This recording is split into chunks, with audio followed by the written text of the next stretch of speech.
You have to a little bit fake it till you make it here. And I think nobody really has all of this down when it comes to flirting. I don't think anybody's like a master expert flirter. Some people are much better at it than others. Like I have some friends who are just like naturally gifted at going up to somebody and saying hi. Like naturally gifted when we're at a bar to like walk up to a girl and be like, hey, and I'm like, how do they just do that? Like, what?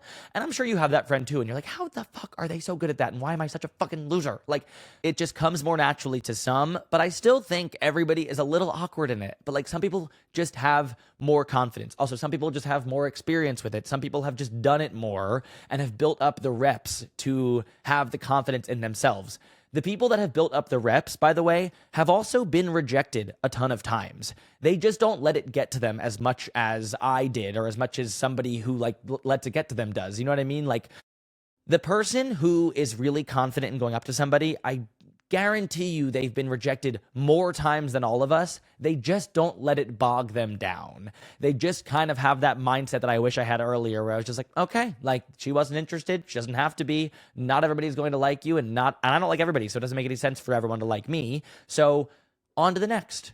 And that is the mindset that they have. It's a confidence. It's like an air to them that they have.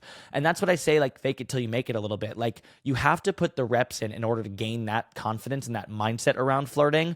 So you have to put yourself out there to get that confidence, to develop that mindset. And then finally, you do not know this person, but I'm sure you want to. So that is why it is all about the close.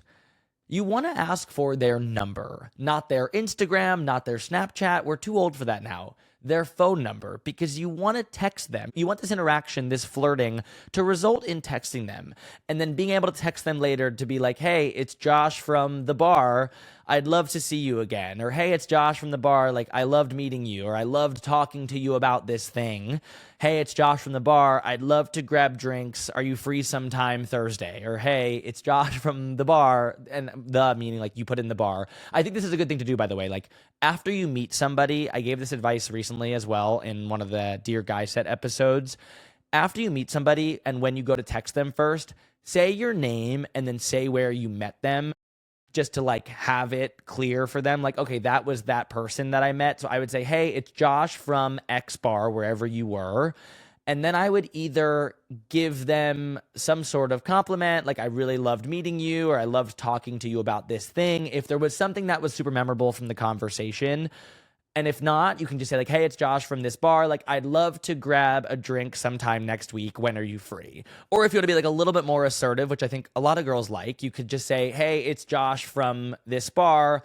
Are you free this Thursday at 7 p.m. to grab drinks? Or are you free Wednesday at 7:30 to grab drinks? And then see from there. And if you don't want to be that forward, you can just say, hey, it's Josh from the bar. Like, loved meeting you tonight. And like, I'd love to see you again. And I'm sure she'll give it a little heart, a double tap heart, and then say like, love meeting you too. And then from there, you can ask about the drinks. Like, it might be a better second text sometimes too. Totally up to you, totally situational, and depending upon your level of comfort in texting and assertiveness and all of that. And if you're nervous, I honestly think having a friend with you is always a great idea. Like, wingmanning is a good thing. Having a friend that will walk up with you and start a conversation alongside you, or talk to the friend while you talk to the other friend, is always great. Like, that is always a good tactic here, especially if you're nervous, especially if you're just starting this and you don't know how to go in first. Like, going up with a friend is a great idea. Flirting is so much more simple than we all make it. Like, it seems like this huge mountain that we have to scale, and we make it out to be this huge thing in our heads. But at the end of the day, it's just walking up to somebody and introducing yourself. It's just walking up to somebody, saying hi, asking for their number, and being excited about seeing them sometime soon. And then leaving feeling excited and giddy and hopeful about what this relationship could be.